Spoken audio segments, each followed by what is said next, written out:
Hello, my name is Karie and I am the Holistic Health Consultant. I have worked in healthcare for almost a decade as a nurse practitioner, and I am a certified personal trainer.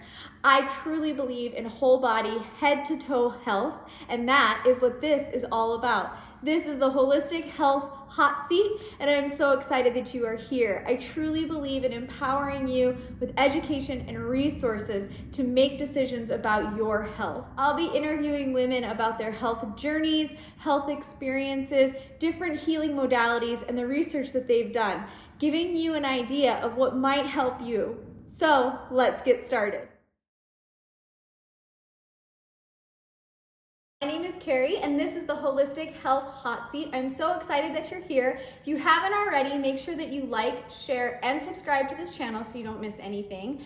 Today, I am with Erin, who is the creator of Soul Naked CEOs. She is a manifestation mentor and energy queen. I'm really excited for this conversation. We're going to be talking today about a topic that I struggled with, which was sort of marrying the idea of my faith in God with the practice of meditation and manifestation.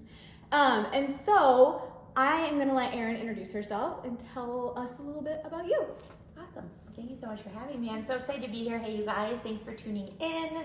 I know Karie's gonna have a lot of amazing women on this show, so I'm so glad that I am one of them. Yeah, like she said, I'm Erin Call. I'm not much on elevator pitches, so I'll just tell you a little bit about me. I am a wife, a mama, a hypnotherapist, a manifestation mentor, a coach to hundreds of entrepreneurs all over the world. I love yoga. I love talking all things manifestation, meditation, energy, and I love the topic that we're going to talk about today because Karie and I have had this conversation so many different times in so many different capacities in so many different ways, and I see it come up for a lot of women. I'm really faithful. I believe in God, and where does manifestation, where does being the co-creator of my life or my business fall into this? And so hopefully that segues into where we're going with this. Yes, it totally does. So just for everybody watching, if you don't know me, I was raised Catholic and then came into more of a Christian-based faith through a wonderful church in Great Falls, Montana, and have been sort of kind of going down more of the path of being in a relationship with Jesus follower, maybe a little less denominational as sort of my identity. So that's sort of where I am at. Can you tell us a little bit about your faith and spirituality and how you sort of identify? Yeah, I love that. That actually segued perfectly. I wanted to say that. I grew up Catholic as well. A lot of my family is still Catholic. I also pulled away from that per se, and I now go to a Christian church. I'm very faithful and very much more spiritual than I am religious. Not that it needs necessarily a box to be put in. I kind of just flow with what I believe. I very much believe in God, but I don't necessarily believe in God as a person or an entity or him or something outside of me. I believe God, divine source, as my creator is kind of within me. So I think my now faith and understanding and how I've, incorporated God and faith into my life might be a little bit different than yours. But I know when we talk, I always say, okay, so for you, this is God. For me, this might be this, and this is how it applies in this case, and this is how it applies for me. So yeah, that's a little bit, I guess, of my background with faith, spirituality, religion. Yeah, and I think that is so important, that it's how we view God, I think, is very personal. And our relationship with God, our relationship with Jesus is also personal. And so working with people in the capacity of a coach or a consultant or whatever, having people who respect that sort of how you view it, I think is fantastic. But also understanding sort of how that works is like critical to allowing all of the things that you've given, like me as a client, allowing me to put those into practice because I felt safe and secure to practice the way that I believe and I view God, if that makes sense. Yeah, and I love that you say that because I do think it's so important. Like, we can all have different levels of faith, different levels of connection with God, or a different interpretation of what God means to us. But at the core of this is, yes, you feeling safe to believe what you believe and also be able to integrate that, like, you have that very power within you. You have the power to still create and receive, and that doesn't mean that you're not of God, or that doesn't mean that you don't believe in God, right? Like, and I think that that's a lot of what we're probably going to talk about today is manifestation in the sense of like, how does that feels like it might pull me away from God? And like, I believe it has always connected me more. It has connected me to, anyway, I won't go into that until you start asking. She's going to ask me questions, so. Yeah.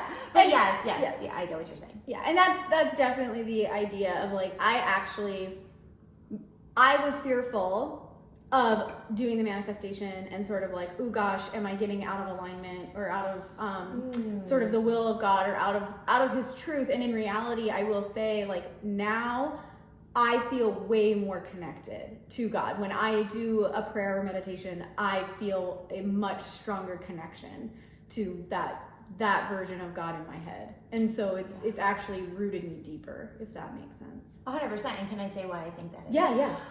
Because again, maybe going back a little bit to the way that I see this, but I think similar to you, is that like you are I've said this to you before, like you are of God, right? If God created you or universe or source or whatever the oneness is that has created us all, whatever your belief is, fill it in, that is your alignment. And so when you get into alignment with yourself and your own personal power, then you are in fact in alignment with God, or you are in alignment with the creator that you believe in, whether again, that's God, source, divine, Jesus, whatever. And that connection to your higher self, that connection to the soul and the core of who you are is actually your connection to your creator, because you are one. Yeah, I love that. I love the way that you explain that. And I don't know, and maybe that answers this next question, but what do you feel when you work with women of faith or who are more spiritual or whatever their sort of identifying religious belief is, what do you feel is the biggest struggle for them when they get into this practice of manifestation? I mean, I think the biggest thing that I've seen, and I don't want to say, I don't see struggle. I mean, I just navigating the human experience and our connection to ourselves, and our connection is, I don't want to say a struggle, but is a navigation process, journey in and of itself. So there's always things, but I will say that I think the biggest thing is that sometimes, and I think this is maybe what you experienced in the beginning, is feeling like if I trust myself, I'm not trusting God.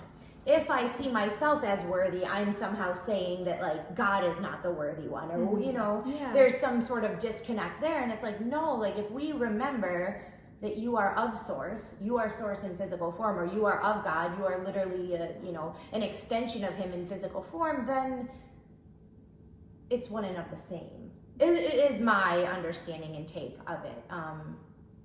Does that answer your question? Yeah, absolutely. And I also wonder if you can kind of speak a little bit, because you kind of touched on it when you were answering, but a little bit on the idea, because I think as women, and then also as women of faith, we have a fear of being out of God's will. And okay, we're doing it quote unquote wrong. And I know that you have a whole theory about wrong versus feedback. And I do wonder for myself sometimes when, okay, I'm praying and I'm meditating and I'm doing all of the things, and then I'm manifesting something and it doesn't happen. But then also going back to my faith and remembering that God is good. And so everything that's happening is happening for the good. And everything that's happening is bringing me closer to wherever he needs me to be. And so I don't know if you can maybe speak on that, because I know that tends to be a fear too, of like, I'm not in the will, so things aren't happening because I'm not in his will. And I'm doing it quote unquote wrong. I know it's kind of big, so wherever you want to... No, it's good. It's good, but I had like, as you were asking, I'm like, I have an answer to this, and I have an answer to this, and I have an answer to that. Let me, are we allowed to swear? Yeah, I feel like that's fine. Yeah. You can't F it up, we'll say that. Yeah. Okay.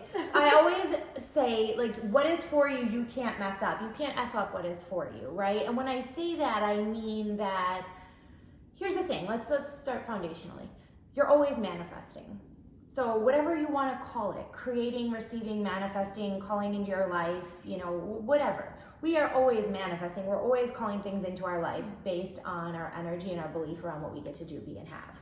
So it's not that I decide to manifest today or I decide not to manifest today. It's whether we're doing it consciously or unconsciously, whether we're doing it intentionally or we're doing it unintentionally, right? Like our energy and belief is always calling in every experience. Our reality our physical reality is a mirror reflection of what is going on inside of us. So let's foundationally say that about manifestation. Ask me the question again when you started saying out of God's will. So just like that fear of like, okay, it's not happening. So whatever you're manifesting isn't happening. So maybe I'm out of God's will. Oh, like God doesn't want that from me. Yeah, exactly. And so I think, because I know that sometimes, especially with manifesting, and this was sort of maybe why I was resistant to it at first, was this idea of, so you're just going to manifest $1 million at your door tomorrow.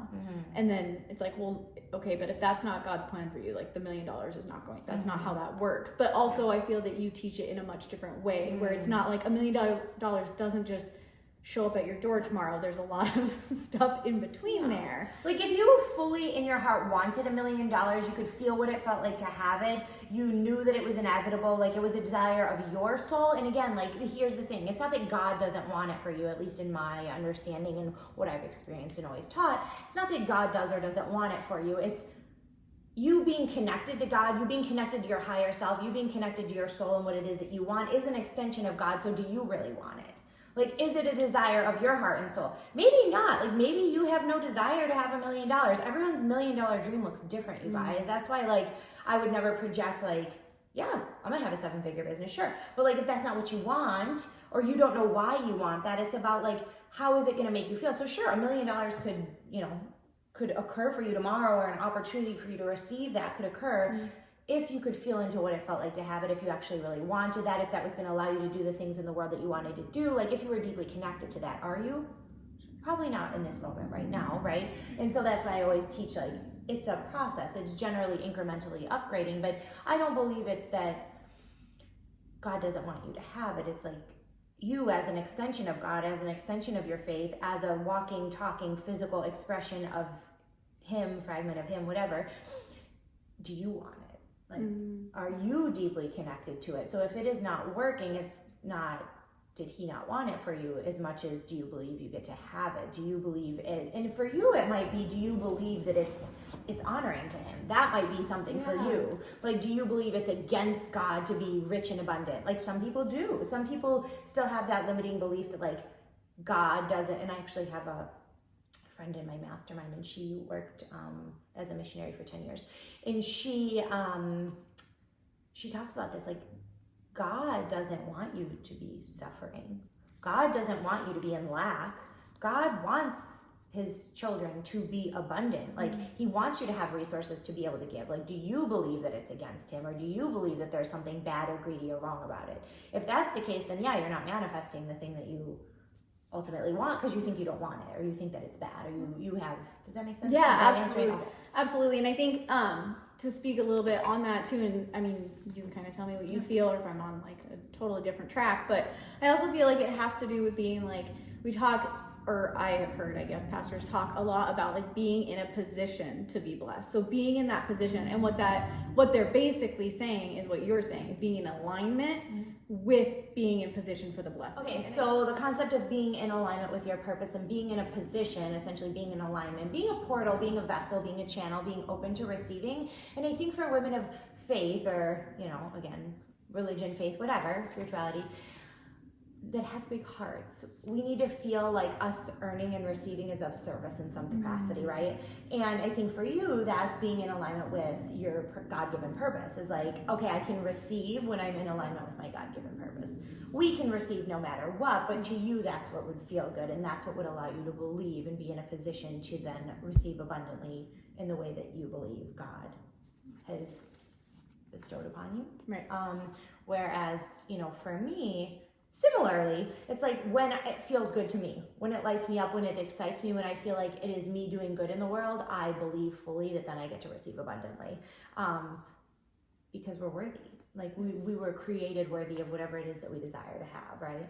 Right. And I know you talk a lot about, now that we have been talking about like feminine energy. Oh, yeah. And I wonder too, for women of faith, or however people want to identify that term, and women in general, let's be real, if there is a sense of that lack of self-confidence, the lack of self-esteem that holds us back from saying like, no, I was created to do this, I am powerfully made to do this, and I have the assurance that that God has made me to do this. And I think part of that question for me comes from, we see pastors or preachers or whoever you see say things like, I heard from God, or God told me. And I think that language gets very confusing for people, because it's not like thunder and lightning and rapture.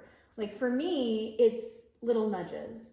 And again, that goes, of course, in my mind, back to the Bible, where he wasn't in the wind and he wasn't in the storm. He was in the silence and the quiet and the whisper.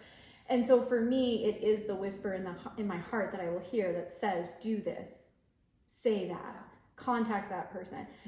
But I feel that we question ourselves because we're worried. Maybe we're not powerful enough. Maybe I'm not the person that he meant to say that to. Maybe, so that, can you kind of speak on that idea of this lack of self-confidence, sort of like almost self-sabotaging us from the thing that we want? It's like that self-trust. Like, we don't trust ourselves because we're supposed to trust God. And what I go back to is, like, again, if I am of God and I hear those nudges, that's, for me, that's the highest version of me. That's my higher self. Like, I trust that is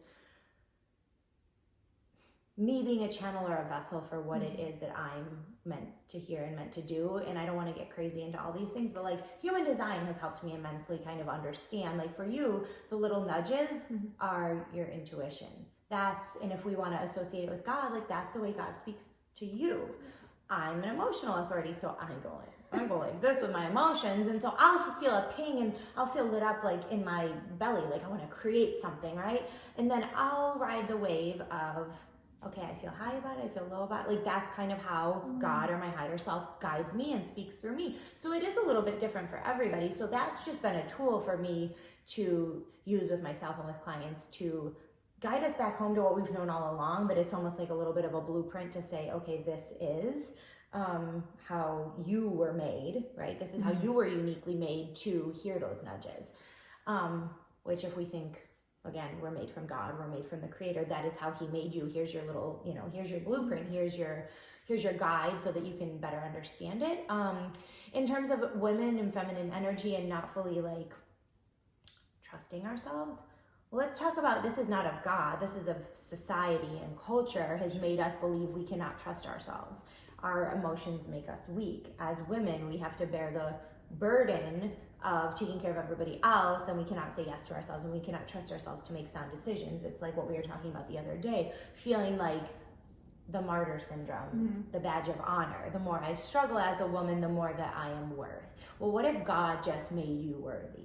Like, what if we were all worthy? You didn't have to struggle, and you didn't have to prove anything to trust yourself. You could just trust yourself because you decided that as a child of God, or as, a creation of the divine, that you were created worthy. And so whatever you feel led to do, whatever you feel guided to do, is a byproduct of what he or she wanted for you. I love that. Like, there's so much in that. I know. We both do that. We're talking, and you ask me 5 questions, and I'm like, I want to respond to all of that. That's incredible. But yeah, and I think, like you said, one of the things that came for me when you were talking about, it's not actually of God to feel this, like, sense of not being worthy. Like, that Bible. Well, and that Bible verse has been quoted how many times? Yeah. That's what this manifestation is in the Bible. Like, we need to talk about that, but anyway. Yeah, and and I mean, yes, because he also talks about the spirit he gave us, which is of power and love, right? It's not being timid, it's not being shy, he called us his masterpiece, his handiwork. Like, he made us from dust and then breathed his breath into us. Like, to think that we are not powerful is clearly not of him. And I also think that when we talk about this sort of idea of his voice versus society, I think that is huge, because there is also, I feel like, sometimes in the, like, faith-filled circle or religious circle, however you want to call it, this idea of, like, we hear sometimes, don't follow your heart, like, don't follow, like, you have to follow. And I feel that there's actually a marriage between following your heart and following the Bible. And I think that for me, it comes from knowing that anything that is fear-filled and causes anxiety and worry is not of God. That's never who Jesus was. So that can't be God, right? If he is the reflection, that can't be real. So I have to then say, okay, then what is that voice? And that's the voice of love, and it's patient, and it's tender, and it's kind, and that's what I hear. So if that's what I hear in my heart, then that has to be of God, and the stuff that's coming from the world that is filled with anxiety and fear is not of him, if that makes sense. And so I think that helps us in the faith community maybe distinguish between like discernment. Because so my spiritual language of that would be, just for those that don't resonate or whatever, don't resonate with that, would be kind of like your soul versus your ego, right? In order to be like, your soul is your higher self, or your soul is God, like an extension of God, your higher self, whatever language you want to use. And then the ego would be, yes, we all need an ego, right? We're human, we're not floating spirits, but that anchors us into the physical. But the ego will often be the one that is conditioned by society that says, ooh, that's not safe, oh, that's not logical, oh, that's too much, oh, and that is where our ego is intended to teach us lessons, I guess I'll say, right? And whether you choose to learn those lessons through, we were talking about yesterday, through chaos or pain, or creating difficult situations where difficult situations aren't necessarily required. And I am not discounting anyone's very real human experience. Being a human, there are struggles, there are things, absolutely. And I think manifestation and co-creation is multi-layered, and it's very dynamic. But coming back to listening to our soul and healing anything in the way is always the answer. And for you, that's the voice of your soul, is the voice of God, or is your inner guidance, your intuition from him, right? And there's going to be things that feel like they're in the way of that. And it's really beginning to discern that, like, I can drop from my head into my body, and this is kind of where meditation comes in. We can drop from our head into our body, or prayer. Very similar, you guys. Like, think of these things, right? This is more the spiritual adaptation of that, or this is more the religious adaptation of that. It is the same thing. Manifestation is in the Bible, right? Like, all of this stuff that we're teaching more as a spiritual community is actually bringing us together. It's connecting us. It's not separating. It's bringing us closer to our higher self, to God, to whatever, to being able to then co-create the reality that we desire, because that is what he put us here for, right? Right. That's huge. I'll let that like sit for a second. Yeah. And I think just because this is, of course, health topics, I do want you to kind of like talk a little bit about how you kind of see the role of manifestation, meditation, and then, I don't know, do you identify hypnosis as different than meditation? Because I put them together. So maybe explain that difference, and then how all of that kind of comes together in sort of this, like, I call it a healing modality. I think it's a healing modality. For sure. Okay. It's all healing. Yeah. So kind of how that plays a role in keeping yourself healthy. Yeah. All of it. I mean, all this is really, that's why I love what you do, because this holistic health is really how we be in our lives. Health is not just, oh, I eat well and I work out. Like, there's, oh my God, emotional health, there's mental health, there's all the things, and you take a really holistic approach to that. So the way that I look at and teach hypnosis is when we are actually, I don't want to use the term distracting, but I'm trying to use terms that everyone will understand, is where we have the conscious mind really, really focused over here, because your conscious mind is what's going to run all day long and have all the thoughts and all the chatter and da-da-da. So with hypnosis, we are focusing the conscious mind over here, and we're bringing we're getting into a state of trance, right? We're getting into a state where our subconscious mind is literally at the forefront, is open like a sponge, ready to receive new suggestions, new beliefs, new ways of being. Our subconscious mind works in images, and it will often bring up images and different things that need to be healed and reprogrammed, and our subconscious mind can do the work for us in hypnosis. Meditation, the way that I do it can be really similar, because I oftentimes do incorporate parts of hypnosis and visual imagery and stuff like that. But meditation is, rather than distracting and hyper-focused sense of our conscious mind, it is fully relaxing our mind. Okay. So it's a little bit different. So the question about health. Yeah. What were you, I'm sorry. So just sort of for you, especially, I mean, like, and you talked about, you kind of touched on quickly, the idea of, like, we don't necessarily take care of ourselves as women. We feel this need to sort of, like, take on 10 million things, whether that's societal, the way we were raised, whatever. And so kind of taking these moments to be able to do hypnosis or get into meditation, or even practicing manifestation. I think you could put that in the realm of self-care, because you're getting yourself into a place where you're doing the things for you that you were always meant to do. And so of course then you will feel better, right? You will feel more energy or more whatever. So I guess maybe just your perspective on that as like a self-care modality. I have such a robust perspective. I am going to preface this by saying I love my mother and I love my grandma, but they were the, or are the epitome of self-sacrificial giving of themselves and never really nurturing who they truly are. And I saw it and I said, something about that is not right and I don't want that. And so, you know, we either learn to be very similar to the people who taught us, raised us, and we were in their environment, or we choose to generally go the other way. And I very much chose to go the other way just because, you know, and I wouldn't be who I don't think I would be who I am if I didn't see that, right? But I knew something about like that self-sacrificial martyr syndrome as a woman was not right and not what God or source wanted for us.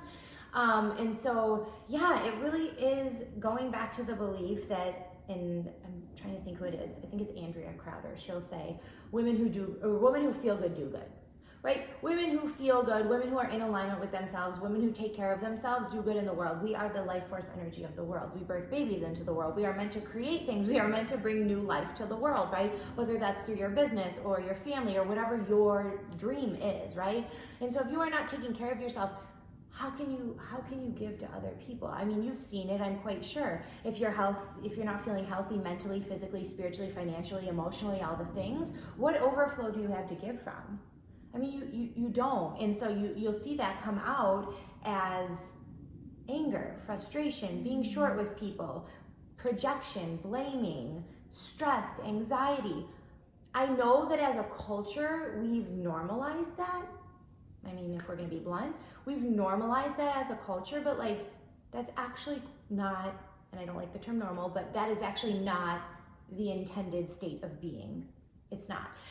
So simple things like 10, 20 minutes of meditation where you get in connection with yourself, get you in alignment with who you are, calms your mind, allows you to then approach things from a vastly different perspective. Breath work. I know you teach a lot of de-stressing techniques. Intentionally manifesting, meaning, you know, if you want to spend a little bit of time playing in your own dreams, daydreaming, life scripting, you can write life script, you know, you can voice life script. You know, I use voice memo a lot of times when I'm talking about my dreams and, you know, the things that I'm bringing to fruition. All of that stuff is energy giving, you know, and we can put things in buckets. What is energy giving and what is energy draining? And what are we doing first? And where is our focus, you know? Yeah, that perfectly answers it, because I think sometimes, of course, when me going into health, it's instantly, right, we associate it with weight loss and working out. And so to go back to say, okay, but where do we actually, what's energy giving? And what do we actually enjoy, I think is really important, because let's be real, if you don't enjoy the gym, but you're going because you hate your body, like that's not sustainable. That's not actually promoting health, right? Let's discipline ourselves. Let's willpower our way through. Yeah. How about discipline and willpower really aren't at the core of motivation? Like, why do you want to do this? How do you want to feel? What is at the core, the desire of it? And that's a shift. Mm-hmm. And that's something like I talk on a lot, because I don't like yoga.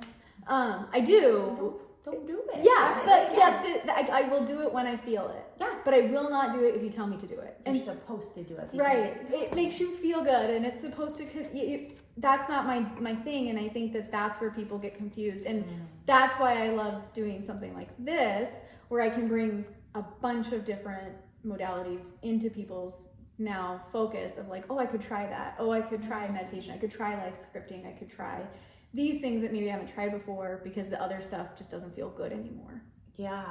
And can we discern, and I mean, maybe this will be helpful, you know, ease versus easy, or what feels good versus what doesn't feel good? Here's the thing.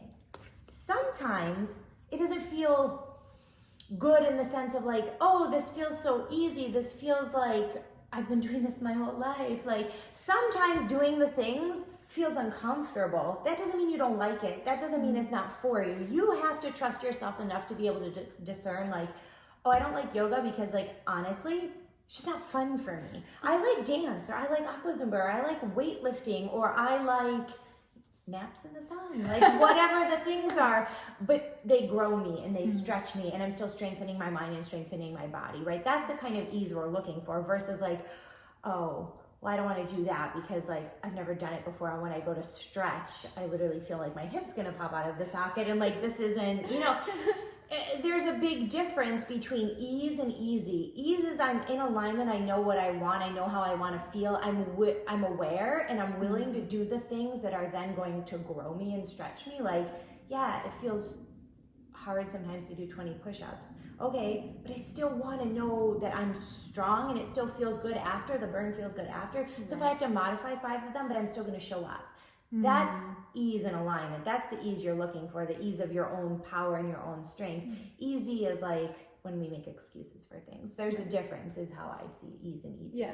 And I think that that's key in like a health journey, because there are going to be things that are not necessarily like, ooh, that was easy to do. They're going to be like, ooh, that pushes me, but I see the benefit. I see where that's taking me. And it still feels good. Right. Yeah. And I think that like it goes to health and, like you said, like personal development too. Like, what's stretching you? What's like, this conversation is easy.